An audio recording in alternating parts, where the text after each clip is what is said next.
국민의힘의 전당대회에서 관전 포인트를 전 두 가지로 봅니다. 첫 번째는 지금 방금 얘기한 것처럼 한동훈을 공천할 것이냐 전환기를 공천할 것이냐라고 얘기했기 때문에 네. 이 두 사람이 각자 미는 후보가 이제 생긴 겁니다. 한동훈 후보 쪽에서는 소위 친한계에서는 최악보다는 차악을 선택해야 된다라고 하면서 은근슬쩍 김문수 후보를 밀어줬기 때문에 네. 이런 부분들 그리고 그래서 친한계의 영향력이 있느냐 한동훈의 영향력이 아직까지 살아 있느냐 하나 하고 두 번째는 강성 지지층을 대표하고 있다라고 하는 전환기 씨가 얼마만큼의 영향력을 보여서 장동혁 후보를 당선시킬 수 있느냐. 한동훈 전 대표의 영향력 자체는 이미 높지만 사실 당원들이나 지지층의 표심이라는 게 내가 최악을 피하기 위해서 그럼에도 여전히 나는 별로 원치 않는 차악을 뽑는다? 네. 저는 그렇게 적극적으로 이어지기는 어려울 거라고 봅니다.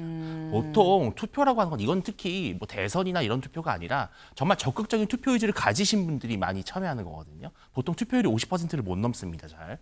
그러면 거기서 투표를 한다는 거는 내가 정말 뽑고 싶은 후보가 있을 때 사실은 참여를 하지. 네. 나는 뭐 예를 들어서 빵점짜리보다는 그래도 10점짜리가 나. 이런 투표는 저는 기대하기 어렵다라는 것이고요. 찬탄 흡수 김문수, 반탄 결집 장동혁, 전대 막판 승부수다.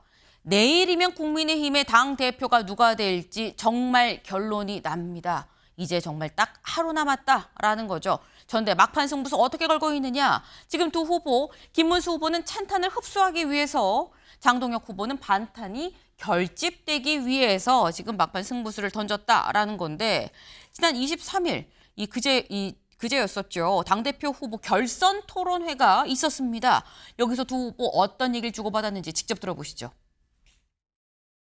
원외의 당대표 후보들께서 내가 당대표가 되면 충분히 소통하고 원내 구심점을 만들어 간다고 말씀을 하셨지만 결국은 그런 것들이 잘 되지 않고 제가 국회의원을 오래 했습니까? 우리 장동혁 후보가 오래 했습니까? 아니 국회의원 오래 하고 안 하고의 저는 국회의원 문제가 아니라 10년 이상 했어요. 아니요. 그런데 국회의원 지금 몇 년 하지도 않은 분이 이제 3년 아니요. 하지 않습니까? 후보님 자꾸 3년밖에 안 되는 분이 저보고 10년 한 아니요, 사람 보고 국회 경험이 없다고 아니 그게 말이 됩니까? 국회 경험이 없다는 게 아니라 네. 원내에서 싸움할 수 있는 그 구심점을 바탕으로 그 힘을 바탕으로 원외 세력들과 합쳐서 싸울 수 있다는 말씀을 드리는 것이지. 그러니까 지금 이제 네, 요지는 이겁니다. 원 내에 있는 사람이 지금 현재 배지 달고 있는 사람이 당대표가 돼야 됩니다라고 얘기를 하고요. 아예 뭐 배지 몇 년 달았다고 내가 경륜이 더 있지라고 얘기를 하는 양쪽이 좀 부딪혔다라는 건데 원내냐 경륜이냐라는 걸 두고 싸움 아닌 싸움을 한 토론 아닌 토론을 한 두 후보 사실 두 후보 상당히 사이가 좋았었거든요. 요 모습 같이 보고 오실까요?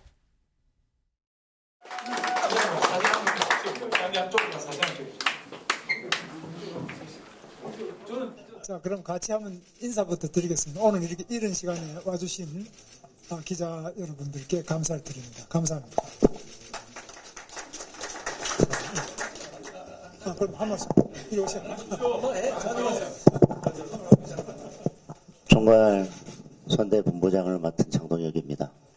목 놓아 부르짖었던 그 절박함으로 이 캠프에서 다시 시작하겠습니다. 국민의 눈높이 김문수를 국민의 대통령으로 만들겠습니다. 고맙습니다. 네, 불과 얼마 전이죠, 사실. 김문수 후보가 대선 후보 때 그때 총괄선대본부장이 바로 장동혁 후보였었다라는 겁니다. 그런데 또 지금에 와선 지금 현 이 시각을 기준으로 봐서는 두 사람이 지금 경쟁자 관계가 됐다라는 거예요. 윤주진 위원님 어떻게 보셨습니까? 이게 참 강성 지지층의 환호를 받는다는 게 어떻게 보면 참 공허할 수 있다는 생각이 들어요. 그러니까 늘 강성 지지층은 더 센 후보, 더 강한 후보를 찾아가거든요. 이제 김문수 후보가 제대로 적수를 만난 거죠. 그러니까 지난 탄핵 정국 당시 장동혁 의원이 이른바 윤 어게인을 외치는 세력의 상당히 좀 사이다 같은 그런 모습을 보이면서 강력한 어떤 대표 후보군으로 올라섰고 네. 지금은 정말 엎치락 뒤치락하는 그런 상황까지 왔습니다. 저는 장동혁 후보가 이번에 만약에 당대표가 된다면 이 네. 또한 국민의힘으로서는 상당히 좀 새로운 광경이거든요. 더 파란이라고 할 수 있죠. 그만큼 당내에 어떤 똘똘 뭉쳐있는 강성 지지층이 그만큼 이재명 정부에 대한 적개심도 있고 또 윤석열 전 대통령에 대한 그런 여러 가지 감정들. 김문수 후보가 결국은 장동혁 후보를 키운 것이나 다름이 없는 겁니다. 왜냐하면 두 분이 서로 사실 노선 면에서는 크게 다르지가 않거든요.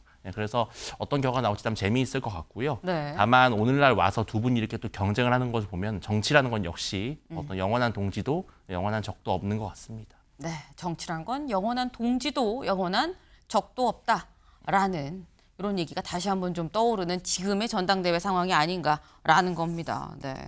지금 일단 어쨌거나 두 사람 지금 사실 두 사람이 크게 차이가 없어요라고 말씀하시죠. 둘 다 반탄 후보인데 반탄 후보와 반탄 후보가 같이 지금 결선에 올라갔습니다. 그러다 보니까 1라운드 말고 2라운드 결선으로 접어든 이번 전당대회 관건은 찬탄 후보를 찍었던 그 당심, 그 표심이 이번에 2라운드 결선에선 어디로 향할 것이냐라는 거죠.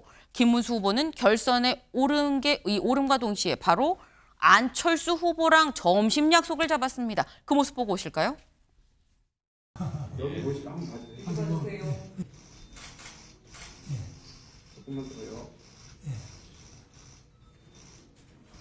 한쪽은 이제 외과 수술로 메스를 때문에 도려내다가 나는 이제 좀 약물 치료 같은 거로 안 되느냐. 서로 두 후보 간에도 또 의견 차이가 있는 걸로 그렇게 저는 읽었습니다. 반탄 후보 두 분 중에서도 또 통합파와 이제 또 아닌 파와 이렇게 나누는 그런 기류랄까요? 그런 걸 읽었습니다. 전한길 씨는 탄핵 때부터 우리 당을 위해서 우리 당과 함께 열심히 싸워온 분입니다. 열심히 싸워온 분에 대해서는 공천을 줄 수 있다고 생각합니다. 한동훈 대표는 우리 당의 대표를 했을 뿐만 아니라 또 아직까지 많은 장래가 있기 때문에 문 후보가 나가서 우리 당을 필승으로 이끌 수 있는 곳에 적절하게 공천하는 것이 맞다고 생각합니다. 물론 다 훌륭한 분들이지만은 한동훈 대표는 우리 당의 자산 중에 한 사람이라고 생각합니다. 네. 안철수 후보를 만난 김문수 후보 이렇게 얘기하죠. 나는 좀 약물 치료로 어떻게 가보자는 거고 장동혁 후보는 거기는 수술하자는 그런 입장이다. 우리 좀 달라요라고 얘기를 하죠. 진짜 다른 게 좀 단적으로 드러나는 게 한동훈 공천이냐 전한길 공천이냐 해서 장동혁 후보는 전한길 공천 그리고 김문수 후보는 한동훈 공천이다라고 지금 얘기를 했습니다. 근데 요거는 윤주진 위원님 말고 김진욱 대변인께 여쭤봐야 될 것 같아요. 제3자 입장에서 차이가 좀 느껴지십니까? 차이가 분명히 있죠. 네. 예, 차이가 분명히 있습니다. 왜냐하면 김문수 후보와 장동혁 후보가 서로 반탄을 주장한 건 맞아요.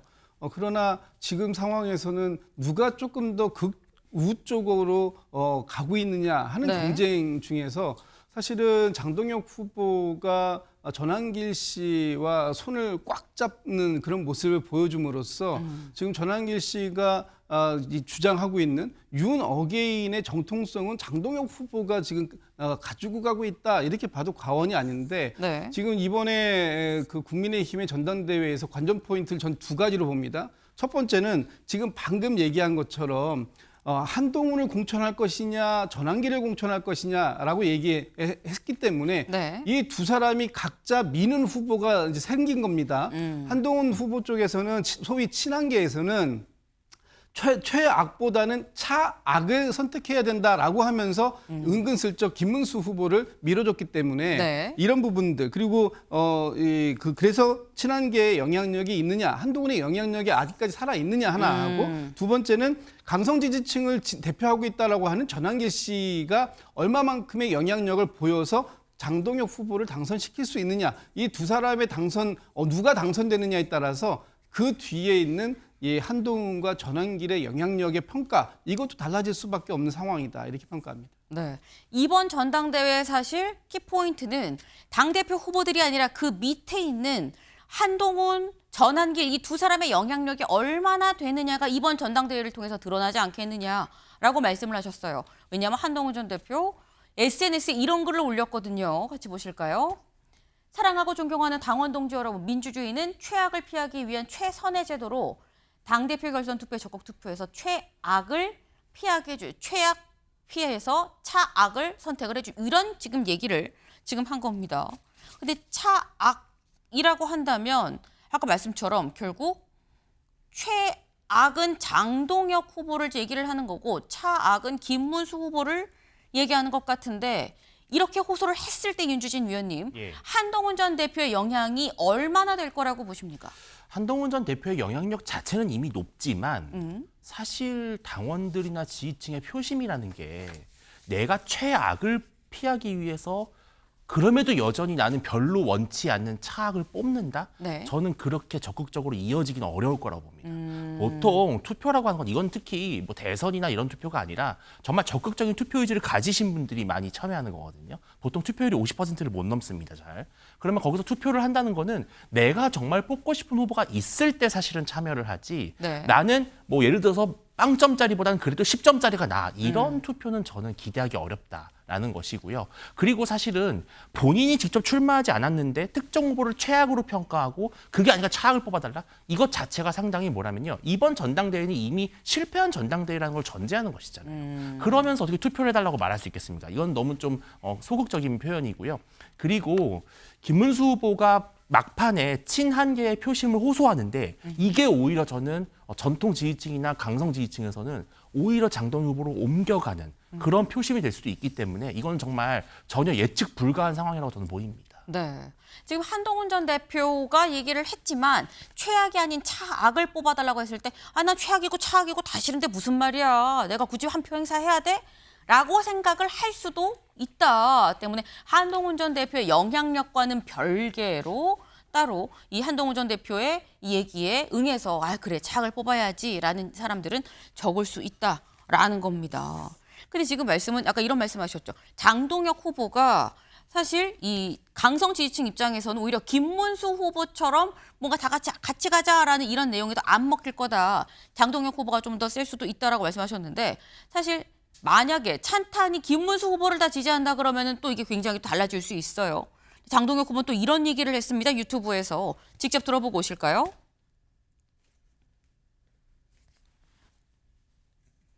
1차에서 김문수 후보를 지지했던 분들이 이탈해서 저에게 온다면 사실은 그것은 투표 차이가 나는 거나 마찬가지거든요.